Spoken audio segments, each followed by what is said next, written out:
Awesome. And then get this. Okay, so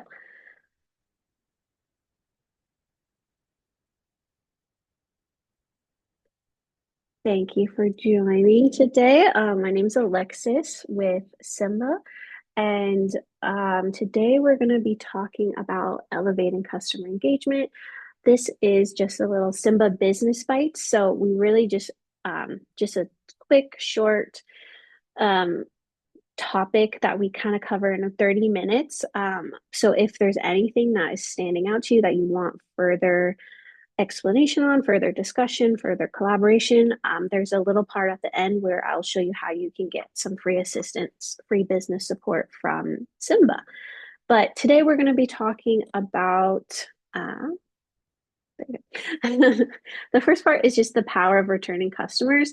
So one thing that I'm always telling people is your best customer is the customers who's already purchased from you, engaged with you. That is going to be your best customer and the person you really want to gear towards and giving them, making sure they have a really great experience. And by the reason why it's so important is because acquiring a new customer can cost 5 times more than retaining an existing one. Loyal customers tend to spend more and trust your brand.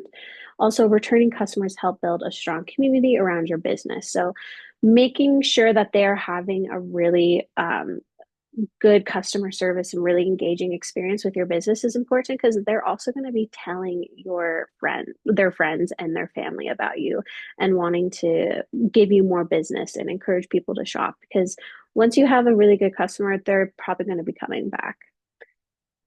Um, how to do that? There's lots of different ways. Personalization.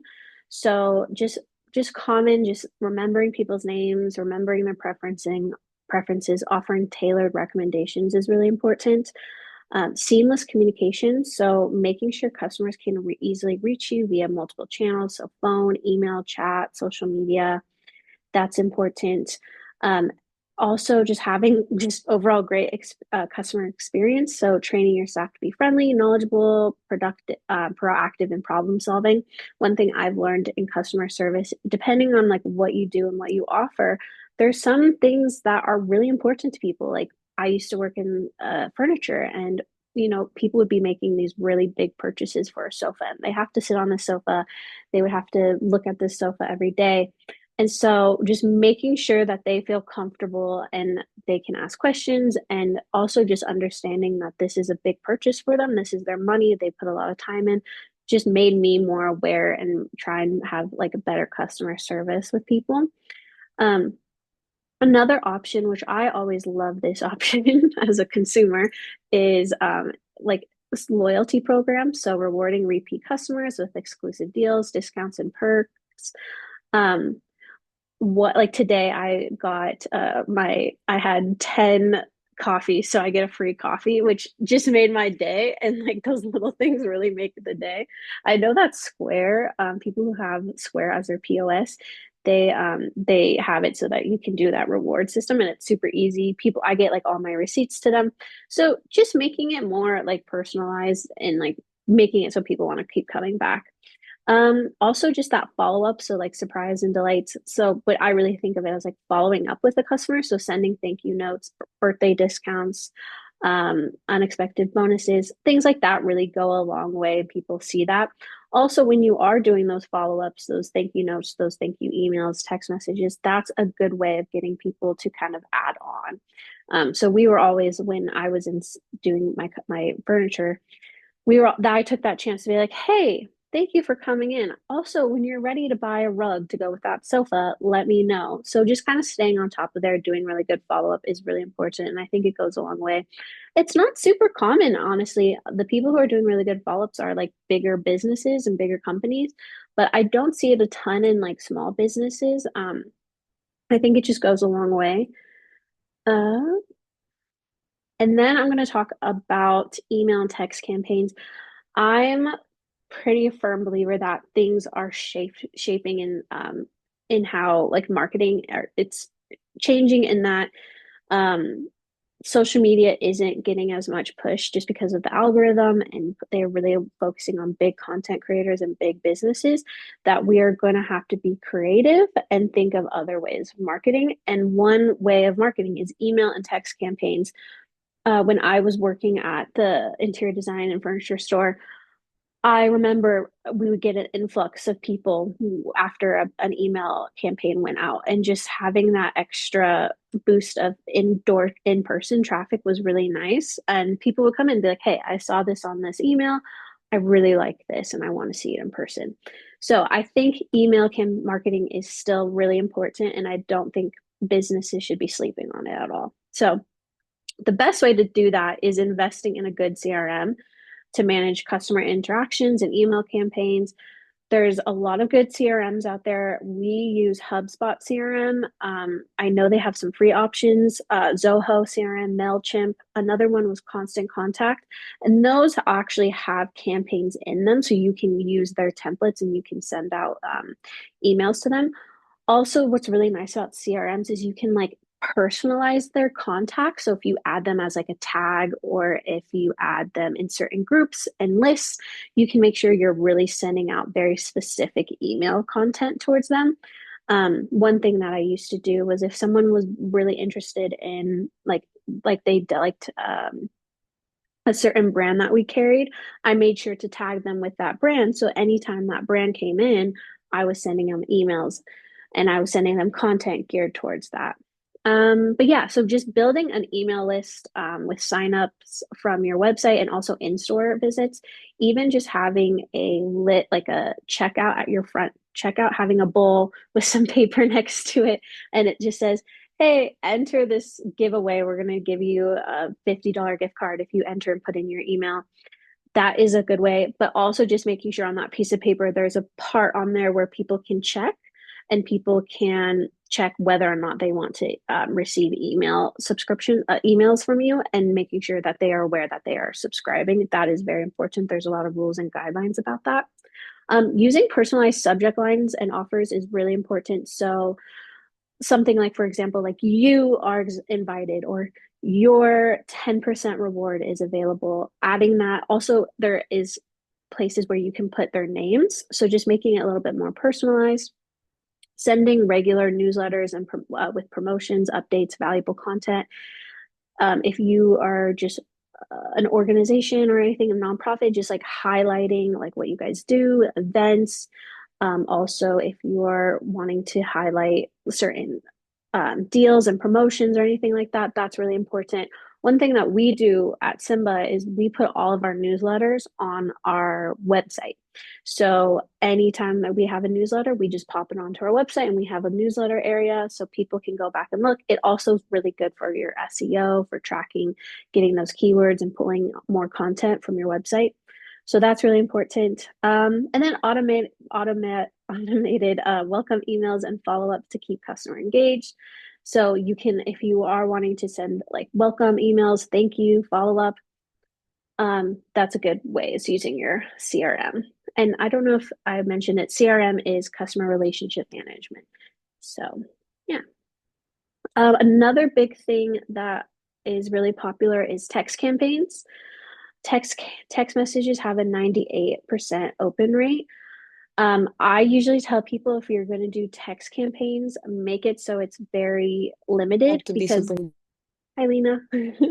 The more you text and the faster people are going to unsubscribe. So make it very exclusive, short, clear, action driven. Like, we have an event coming up on this day. We just want to remind you, or hey, we are doing a flash sale. We want to remind you.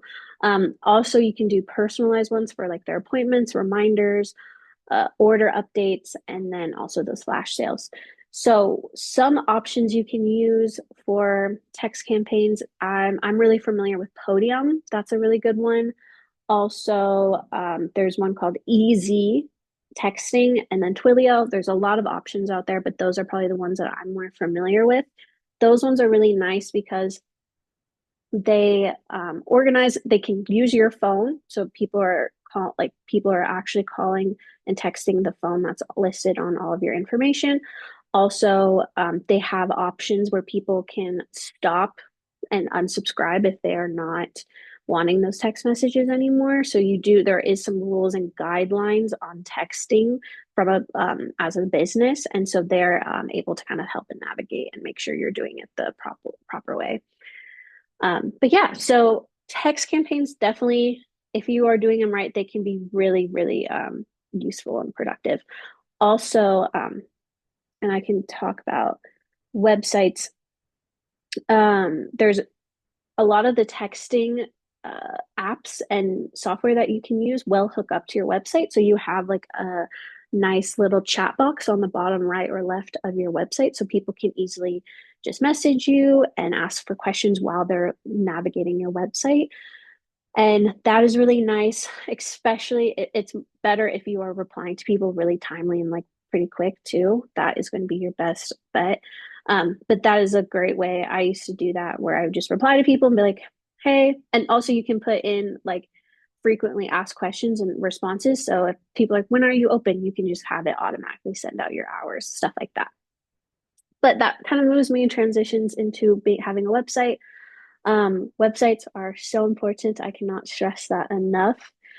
Uh, you will, there's so many like great website hosting, like Squarespace, Wix, Shopify, that they make it so it's pretty affordable depending on how much access and how much you want. And also, they have great templates, so you aren't having to hire out a web designer or anything. You really can make your own website and make it look nice until you're ready to kind of move along and maybe customize it more. And that's when you'd want to hire probably a website designer. But it's really good for just starting out to just try, if you need to just do it on your own. It's better than nothing. We get a lot of I will see people who just have Facebook pages and they don't have a website. And while you should have a Facebook page, it should not be your replacement for your website because people want really easy, quick navigation. And so if I'm having to log into Facebook just to look at your Facebook account, I'm probably going to log off and try and go somewhere else. Like, I'm sorry, the people just want really quick, simple, no more than 3 clicks. And so that also plays into your navigation. When you are on your website, you want to make sure you have really quick, easy navigation. One thing I always like to offer to people is if you are ever wanting to like book an appointment with me, I'll go through and kind of give you a rundown of how I think your website could be better or what's working, what's not working, and making one of those is making sure your navigation is all easy and user friendly. Also, one other thing that I tell people and remind people is to make sure it's mobile friendly. So there's should be two options where you can look at it from your desktop view and you can look at it from your phone view and making sure you're not forgetting to check your phone view. I sometimes when I'm making a new page, I always forget to do that. And so I have to go in and make sure it looks good from your mobile view because a lot of people are looking on their phones right now for information. And then also having clear call to action. So book now, sign up here, things like that is really important. Having like maybe one or two pop-ups every once in a while is important.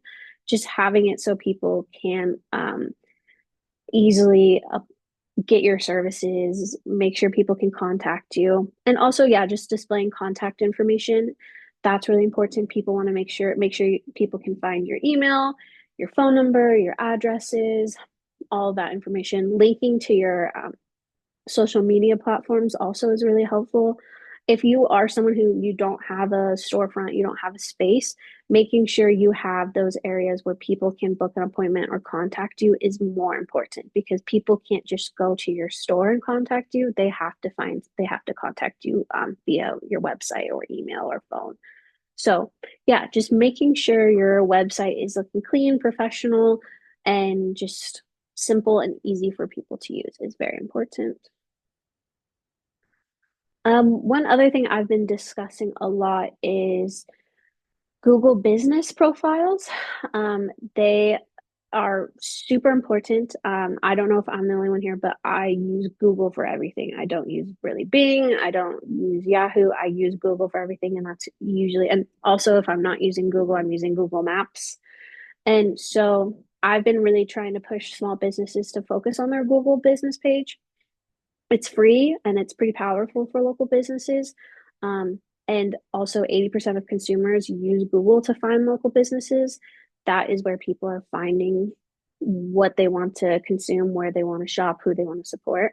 So just making sure that you're appearing in Google searches and Google Maps is important. And it also just improves your local SEO, which is your search engine optimization. Google will really relies on your SEO and they use that a lot. So one things I would recommend is just making sure it's claimed and people are able to find you. It's free to sign up. If anyone here needs help claiming theirs or anything like that, I will. It's super easy. It's super user friendly. I can always help and walk someone through it. And it should be free. So if you are paying, then you're not in the right place. And just making sure your hours, your address, your contact information is accurate. You will get notified through Google when like every month or if there's a upcoming holiday. Like I just got a notification for Memorial Day, so I'm gonna go on there and I'm gonna say that we're closed on Memorial Day. And it's important, and it's just again, it just makes a happy customer. Like yesterday, we were in Moses Lake, and I really wanted to get this food truck, and I checked everything and it said it was open. It said where it was, and I go and they were closed, and it was just so disappointing. And before we went anywhere else, we were so hungry. I still looked up everyone on Google beforehand before I went and walked to another place because it's just like you want to go and you want to make sure it's open, you want to make sure they have the food you want, they and everything like that. So make sure your Google business profile is complete. Um, one thing that Google looks at a lot is um, customer reviews. So just making sure you have really good positive reviews is important. Making sure that you're asking for reviews. A lot of people don't ask, but it's if you aren't asking, then people don't know that they to do that. And also when you do ask, just making sure you send them a link directly to your to leave a review is important too. Again, people don't really like having to do a lot of extra effort. So just making it as easy as possible. Also, treating Google Business Profile as a social media is like kind of the new norm. So adding photos, updates, anything like that, it's going to be put. Google is going to more likely going to push yours to the top, and it's just more information, the better people can find you, and usually people are on Google finding you. So we're going to talk about social media content, my favorite thing. um, one thing you want to start with is choosing the right platform. So I will always tell people I do not personally like Facebook. However, it is the most widely used social media platform. Everyone's on there, and that's where people are getting spending the most time and getting the most information. So every business should at least have Facebook, and it's the not my favorite thing in the world, but it is important. Same with Instagram. Instagram, I would say maybe a little less, but it is still a really important platform, and it's probably right behind Facebook. It's great for visual storytelling, promotions, especially for events. And then also Facebook's really great if you want to have like more of a community and having a groups and everything. On the rise, I would say is LinkedIn, but it's really just mainly for business to business and professional networking. So if you're a graphic design artist, CPA, anything like that, you want to make sure you are on LinkedIn and you are engaging. That is up there, and that is probably your best if you're business to business. I really other businesses like brick and mortar, like I really wouldn't say they need to be on LinkedIn. And then there's TikTok and YouTube. That's great for short form content or long form content. TikTok is still kind of new. I'm not sure if it's even going to be around very long. YouTube is also another great one if you are in like more of a visual arts or anything like that. We actually upload all of our workshops on YouTube afterwards. So this will be uploaded onto YouTube. So people who missed it, they can go on there. And so honestly, it's really just about figuring out who your target audience and then choosing the right platforms and just spend time on those platforms that work for you. Like if you do not feel like you have to be on every platform just because everyone else is on it or anything like that, pick the ones that you feel like work with you and spend your time on that. And then from there, you want to make sure you're creating engaging content. So posting consistently is really important. So 3 to 5 times a week. I like to say that I prefer quality over quantity. So if you're getting out some good posts and maybe it's not every day or every like other day, but if you're posting a good quality stuff, people that will stand out more. And then mixing up the content, so behind the scenes, customer testimonials, educational posts, promotional, interactive posts. So make sure you're like giving interaction posts are more like making it so like they're polls or in the caption be like, hey, leave your favorite such and such or tell us such and such, making it so people are more interactive. People like that. Using hashtags, locations, trending topics, that's also really important. And then also just make sure you're responding promptly to comments, messages, because that will help with your customer engagement. Social media is a little tricky right now. I just feel like the algorithm is shifted and it's really putting out bigger businesses, bigger content creators. And so it does social media, I just feel like as like personally and also in my job doing social media, it is a little discouraging and you get a little burnt out, but it is still important and it is still something you do want to put your time into. I always tell businesses you want to get like maybe a Canva and that will help you make really eye capturing content. It also is great if you want to make some really good reels. Also, you can now like schedule posts from there. So you are just making posts on Canva and then you can just schedule it out. Also, Canva can also help you do like a content calendar.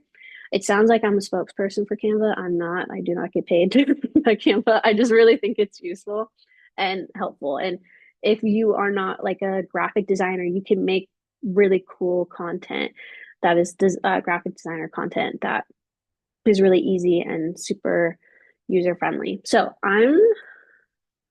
also, here's some of common mistakes to avoid. So just inconsistent posting. Just if you post like once a month, Instagram, Facebook, it's not gonna push your content as much. Ignoring engagement, so not responding to messages, comments, over promoting, so having too many sales posts can leave the consumer kind of more fatigued. So sprinkling in a variety of content, so behind the scenes, educational stuff like that. Just lack of planning, so not really having a consistent like strategy is that people pick up on that. And then also just ignoring trends, so not like ignoring really funny content and stuff that can kind of make you stay current. I always know that whenever I post something that's a little bit more trendy, it gets more likes. So staying up to date today on trends is really useful. And then, yeah, also, if any of this, if any of these kind of stood out to you, reach out to SIMBA for help. We offer free business support. I'm the one who does social media, website, marketing, anything under that umbrella. I will help you out. You can also contact me. It's Alexis at SpokaneIndependent.org. We can schedule a time that works for you. But yeah, you don't have to do this alone. Even if you're just wanting to bounce ideas off me, come up with a content calendar, you want me to look at your website, anything like that, we can definitely help you out.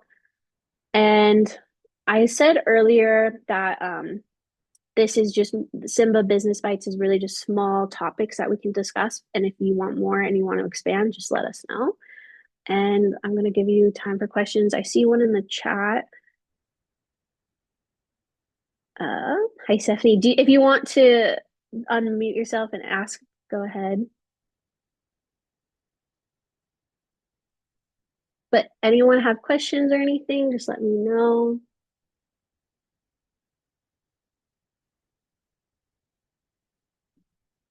And like I said, just reach out if you want more like one-on-one. Thanks, Stephanie. Awesome. Thank you, Kira. Yeah, just reach out if you guys want one-on-one. And then yeah, go visit our website as well. There's also more workshops that we have put on. So thank you guys. I'm gonna end it here. Thanks, everyone.